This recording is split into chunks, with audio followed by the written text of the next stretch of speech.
Hi, Rich Carrubba for bowlingball.com. Let's talk about how to improve converting corner pin spares. Wow, everyone has a challenge converting the 10 pin or for a left-hander the 7 pin spare. Well, what are the key things to remember to improve your chances of making that spare? First of all, the correct adjustment. When you move across lane, let's talk about right-handed bowlers as an example. Lefties, please think the opposite way.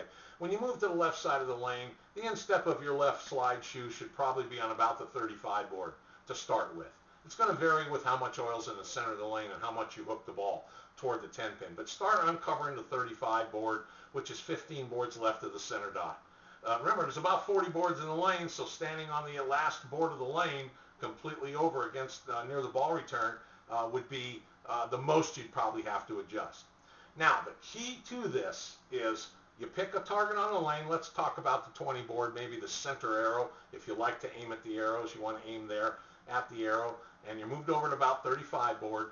The most important thing to remember, and it's the same thing as the number one reason why people miss corner pin spares, is they don't walk their lines. You must walk your line. Wherever you position your feet, walk straight. If you walk offline, you want to walk left for a right-handed bowler. Never walk in front of your arm swing path. It's the worst thing you really can do because your swing has to realign around your shoulder and your hip and your leg, and it'll cause an inconsistent delivery. So you want to walk your line. Let's talk about walking nice and straight to the foul line. If that's your way you walk when you bowl in the center of the approach, then you should do it for the corner pin spares. Regardless if you move to the other side of the approach for the 7 pin spare or you're shooting the 10 pin, you're a right-handed bowler, walk your line. Once you set up on the approach, open your shoulder and your hip slightly because they'll work in unison, and aim it directly toward the pin. So you're kind of angled just a little bit to influence your swing easily to go in that direction. Keep your eye on your target, walk straight, release your ball. You're going to get pretty good at it. It helps to use a ball. It doesn't hook much going across for the 10 pin. However, you can use your strike ball if you want for the 7 pin.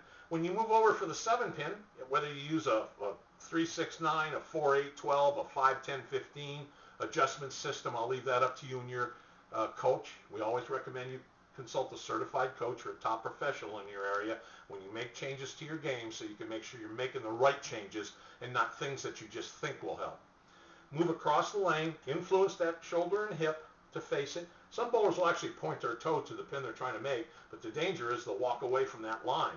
You want to walk the line, influence your hip and shoulder slightly, keep your eye on your target, walk nice and straight with good posture, and make a good delivery toward your target. Those will help you pick up those corner pin spares. Remember, the number one reason people miss is they walk away from their target line, and that causes them to arrive. Usually they'll walk toward the center of the approach. We see that more than anything. And then there's less lane to work with, isn't it? Especially if you're right-handed, you're going for the 10 pin. Half that lane has oil, half doesn't, has less oil. So it's too critical to keep the ball in the lane. It either hooks away too quickly or falls off in the channel. Get across the lane, use the full width of the lane to your advantage, and you'll be a better spare shooter. I hope some of these tips help you. A little practice will help you too. And while you're here, look around. If you find something you want to purchase on our site, simply follow the easy-to-order online instructions. And remember, our store is always open, and we thank you for visiting bowlingball.com.